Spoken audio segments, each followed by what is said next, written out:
How healed are you as a person? This is a quick test for you to find out. I'm gonna make 10 statements and I need you to answer yes or no on each statement. Count how many times you say yes. That'll be your score. This is not a competition, but a tool for increased self-awareness. These statements can double as affirmations, so feel free to use them the way you want. Ready? Alright, let's go. I love myself unconditionally and I consider myself a lovable person. I do not approach relationships from a lack mindset. I know I am everything I need. I do not project my hurt or insecurities onto others. I've let go of any toxic relationships from my life. I realize that most of my problems are nobody's responsibility but my own. I make it a priority to communicate as well as I can.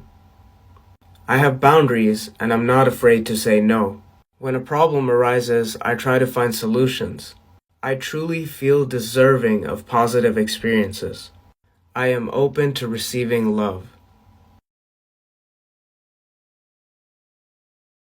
I promise if you start doing this, you will just be like the chillest, happiest, like little fucking luck magnet ever. I swear, okay? But you have to apply this shit and it's gonna sound easy, but just trust me, it'll change your life. If you can work to bring awareness into the situations when you are having a negative response, like a negative perspective of a situation, and transmute that into positive by seeking out any little positives in that situation, you will attract more positive than you can even imagine. What you focus on always expands. This is a universal law. This is how your subconscious mind functions. As you continue to have awareness in the moment and seek out the positive, bring your attention and focus there instead of the negative, your mind will become trained to do this on its own naturally. Over time, you will have less awareness for any negativity or misfortune at all, and will automatically see the paths of most fortune and positivity and attract that shit into your life. Did you know your thoughts actually leave your brain? I know you probably like, how, but this is something that you knew, you just didn't know you knew. What you see on this man's head right here are called electrodes. Electrodes are used in EEGs to determine brain activity. If you didn't know, your thoughts are electrical impulses from one nerve to the next, and these electrodes pick up those electrical signals and send them to the computer and document the brain activity. Once the data reaches the computer, it'll look something like this. Now, to somebody who's unfamiliar with this science might look at this and say, what the fuck am I looking at? But for somebody who's experienced in this field, or an artificial intelligent computer will be able to look at this and determine exactly what's going on. Now, the reason this is so important is because even when those electrodes aren't attached to your head, your thoughts are leaving your vessel. Now remember, your thoughts are electrical and the earth has its own electromagnetic field. So when your thoughts leave out of your body, they entangle with the earth's atmosphere. Now, when people say the idea just came to me, now you have a better understanding why. We are all connected. Okay, and what about the people that you come into contact with every day, who may be constantly projecting negative thoughts? This is where terms like "I'm getting bad vibes" comes from, because you're literally picking up on somebody's electrical frequency. In spirituality, we call it aura. In science, they call it a biofield. Look it up. A large field of energy that surrounds and extends out from the body about 8 feet. Trust your instinct. Here's a scientific representation of the biofield. It looks exactly like the Earth's biofield. Now, before I show you this scientific video proving what I'm saying, I got one more thing for you. This is why meditation is everything. Because if you cannot get control of your thoughts, you will not be able to control your reality. Everything that you think gets entangled into the universe, whether it be positive or negative. You have to be able to consciously sit down and train your mind to think positive thoughts. But in order to do that, you have to focus on your breathing and shut your eyes off, so you aren't being stimulated by the outside world and you can go within. It is possible to reconstruct faces, and it took me some time. I don't believe, actually, that it is possible, but the fact is, yes, it is possible to do so. Wired up to an EEG, participants like Tyler here looked at a collection of faces for 2 hours.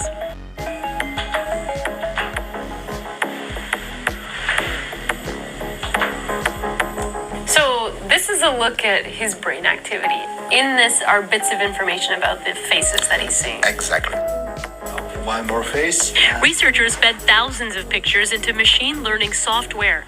As participants did the experiment, the software began linking facial features to brain activity. And you can reconstruct a picture from this? Yes, correct. After processing the data, researchers showed participants a reconstructed photo. So just so I'm clear, so from Tyler's brain activity, you guys came up with this photo? Yes. And yes. Tyler, you recognize it? Yeah, oh yeah.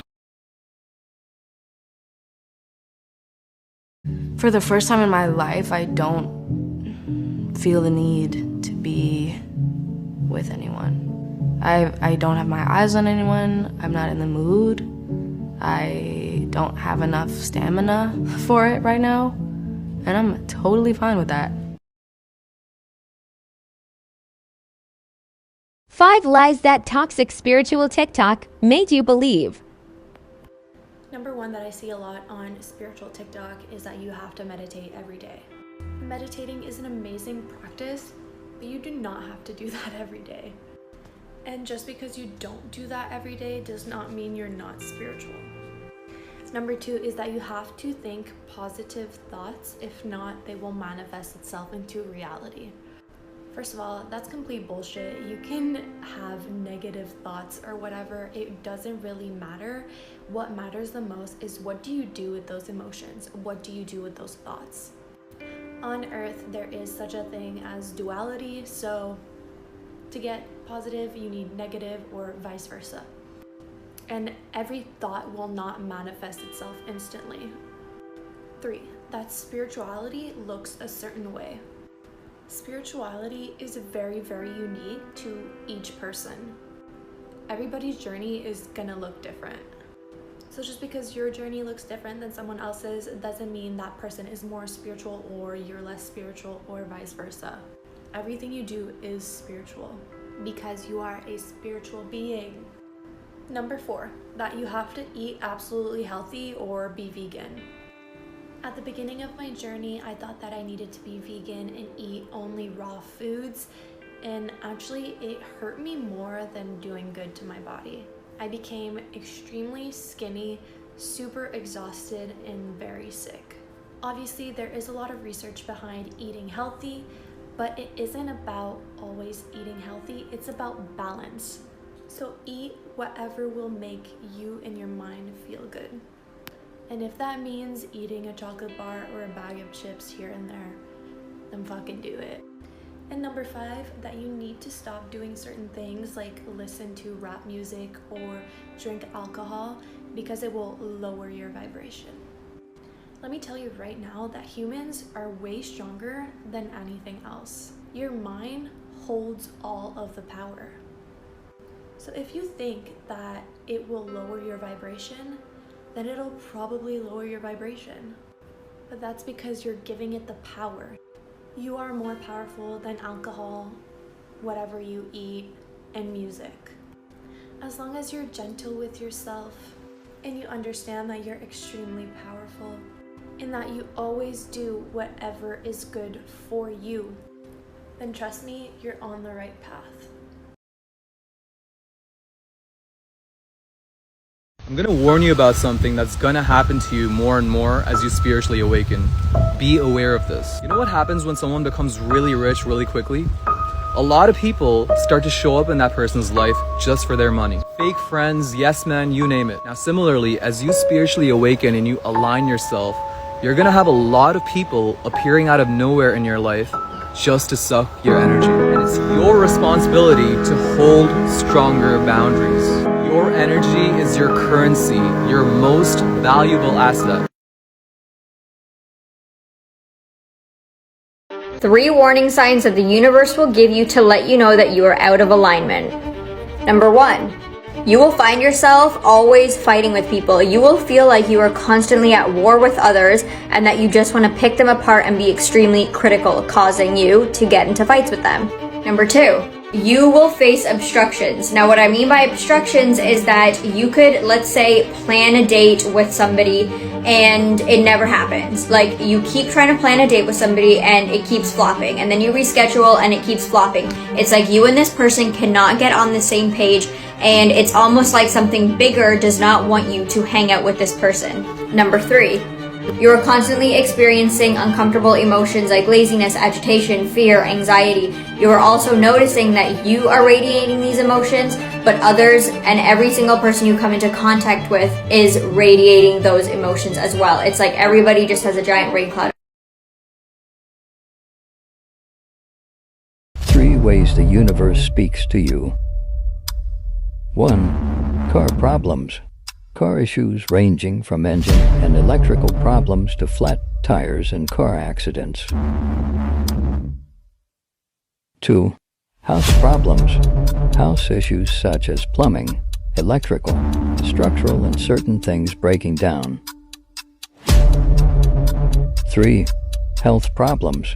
Bodily issues such as headaches, gut issues, earaches, infections, and even plantar warts.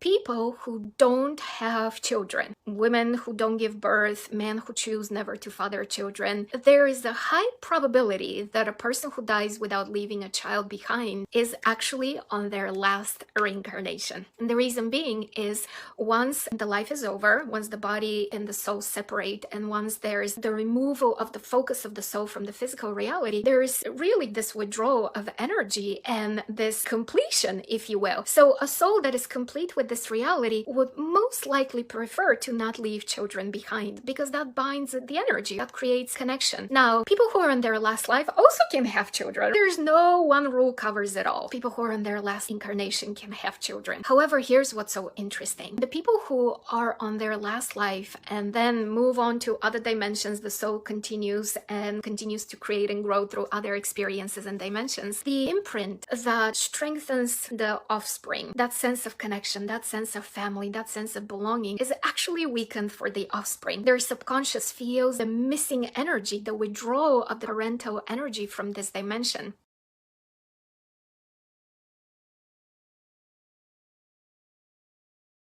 One thing that cannot be stressed enough when it comes to spirituality is that outside sources really can't be your teacher. They can be your guidance, they can point you in directions to look, but it's up to you to do your own research, to look within, and to tap into that wisdom you already have. Let's talk about the evil eyes and what they mean. Dark blue, karma and fate protection. Green, money. Black for trauma. Red for courage. Yellow for a sharper mind. Orange for motivation. Dark green for spiritual protection. Purple, imagination. I'm sure the algorithm is going to bury this post, but it's something you need to hear. Because all of these spiritual teachers, these self-help gurus, these life coaches, they're not giving you the one big secret ingredient, because they want you to keep coming back and seeing their posts and buying into their books and courses. You know, when you see them make the post that says, tag 4 friends who this would vibrate with, or like this to activate the affirmation, these are just ways to get you to keep coming back. But in all of their teachings, they don't tell you one thing. Limit this. The amount of noise and information you are letting into your system. Social media is emotional Russian roulette. The cute kitty, the mass shooting, the beautiful garden, the crazy politics. We let ourselves go up and down. But they don't tell you to limit this, because this is how they keep getting you, my friend. And I tell you all the time, you have to go within, break free from the noise and information. Go within. Since we've been children, we have been bombarded with noise and information, expectations and will and perspective of others. And the only way to become who and what you truly were before you came here is to go within, fall through that silence and stillness back into your original self. And this thing I'm communicating with you on right now is one of the biggest issues in your life. So limit it, filter it, block and delete, protect your energy.